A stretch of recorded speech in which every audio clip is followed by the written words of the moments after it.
Hello and welcome to Bewusst TV. I'm sitting here with Дэвид Айк, and this is, I think, my second interview. I was at your place was it 2007 or something, and yeah, a lot of things have happened since then. But we have to start from the beginning, so to say, for the audience who don't know you, Дэвид Айk. Most people know you, but not everyone. And we have to, for starters, we need to talk about what you are associated most with. That is the reptilian agenda, and that we are divine beings, but we are manipulated from beings that are not from here, or what, and that they are actually the royal family, the British royal family is involved with reptilian beings. How does it work? Crikey, how long you got? It's something that I've been researching is a hardly applicable word in some ways, because to research means to look for, and you do that, of course you do, but after some extraordinary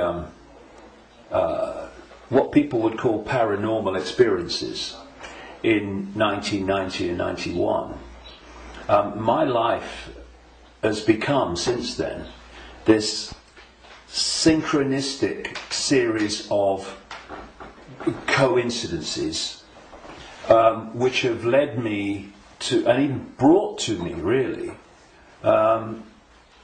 people, personal experiences, documents, books, and all these different sources that have put information before me in a very coordinated way, like some hidden hand is passing information to you. And it's not just random information, it's information that very clearly, as it comes into my life, has a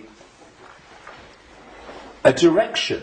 It has a series of steps. So in the early 1990s, the information that was coming into my life was about the fact that there was a cabal that was manipulating human society and world events towards the goal of a Orwellian global state, in which there would be a world government dictating to every country. Countries would be dismantled and become regions of great power structures. The European Union is a classic. And what we're seeing now with the European Union is the next stage of breaking countries up by destroying them financially, and then centrally dictating financially and in terms of government. And that there was a plan for a global army to impose the will of the world government, a world central bank to impose the cabal's global financial structure and control, and that the plan was for every child at birth to be microchipped as a matter of course. Now that was kind of whoa enough as the information came, and of course with the passage of the years this has been confirmed more and more by the fact that it's happening.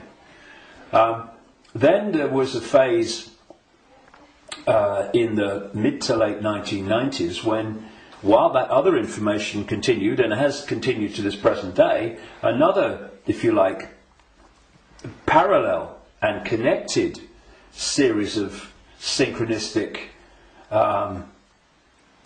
situations happened in my life which brought information to me, and this related to the fact that the network of families which go back to the ancient world that are behind this control system I've just described and its ambitions actually take a non-human form, a not just reptilian, though that seems to be the dominant one, but, and I've moved on from that too and gone into other levels of it beyond that, but that there is a non-human force behind this attempt to lock down the world.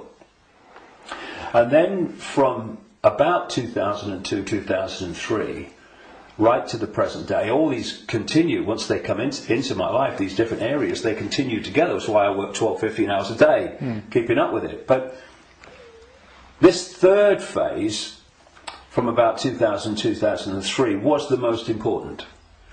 Because without this, you can't really understand the rest.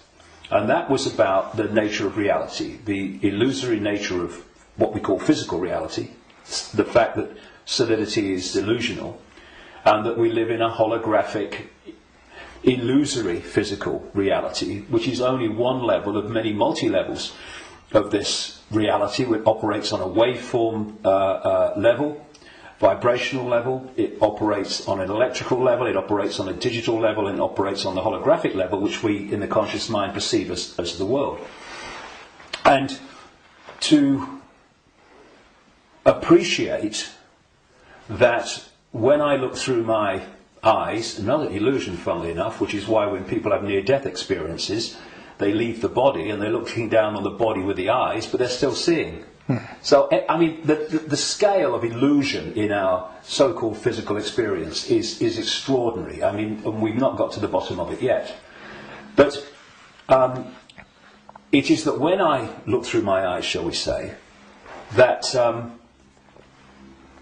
people think that they're seeing everything there is to see in the space that I'm looking at. No, they're not. They're seeing a tiny band of frequency called visible light, which is so tiny it is ludicrous.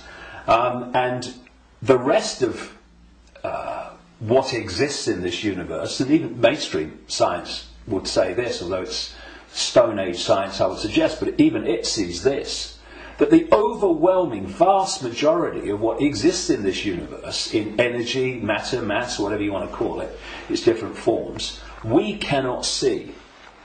And therefore, we are living, if you like, in like a holographic television channel. So, all I'm seeing now as I look here is this tiny frequency range called visible light. Channel 1. Yeah, but all the other levels of reality also share the same space as the one that we're experiencing.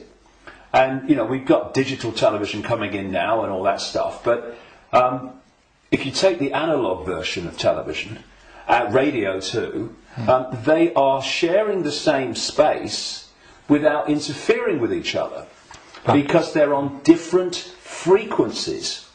And thus, interpenetrating this reality that we experience with a conscious mind, are all the other realities where very, very different worlds are manifest, and with very different what we call laws of physics.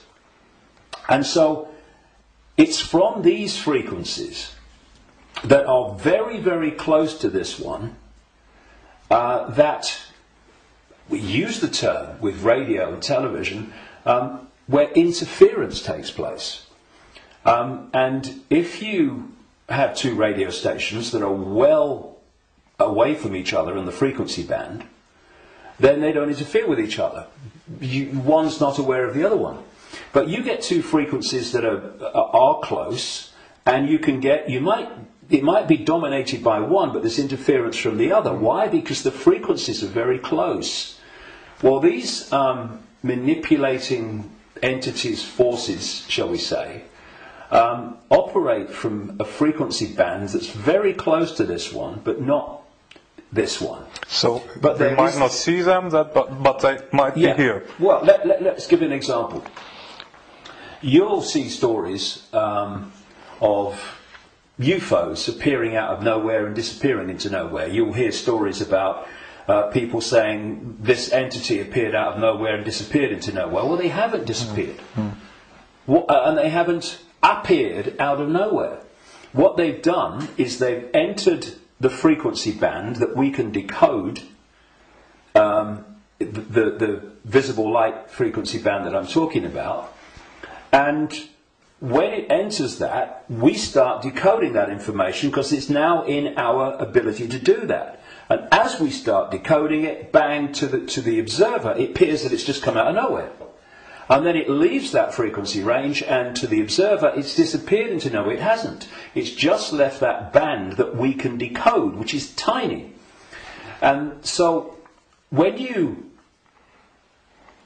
I find this particularly compelling, when I go around different ancient beliefs and explanations of what's happening, and you find that although they're using different names, they're telling the same story. For instance, there was a group of people, or shall we say a belief system, which goes back hundreds of years and has become known as Gnostic. This was the belief system of people that ran the great library of Alexandria, with Hypatia, who was slaughtered by a mob inspired by the Roman Church, because that library carried information and knowledge that would have, as it circulated, demolished the Roman Church's version of everything. And it was challenging the Roman Church version of everything. And what's interesting is whenever you come across the Gnostics' belief system expressing itself, you see it's followed by slaughter, suppression, and the destruction of that knowledge. So the Cathars in southern France were Gnostics in terms of their belief system. We'll go into what that belief system is in a second. And so, again, in went the church, and all these people that kill for the church, and they destroyed the Cathars. It's, I think, 1244 was the last stand to the mountain fortress at Montségur in southern France, in the foothills of the Pyrenees. And again, it's not just we slaughter them, but we destroy their knowledge. But a fantastic thing happened in 1945 when a sealed jar of Gnostic writings, quite considerable writings, was found by a peasant in Egypt in 1945. And they describe much of the Gnostic belief system. Now, key in my interest, one of the things, of course, as a quick aside, they were telling a very different version of the Christian story. And we might get into that because it's relevant. But the key thing for me was that around a fifth of these texts were about a phenomenon they called the archons. And the archons, these Gnostics said, were a manipulative force that operated outside of human sight, that was basically, as we would call it, an energetic form rather than what we would call a physical form, though it could manifest as physical form through holographic projections and stuff.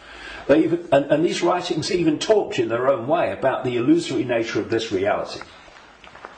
And they talked about the archons were the, if you like, like cyborg, we would call it, troops of something they called the demiurge. And the demiurge is what Christians call the devil, and this negative force.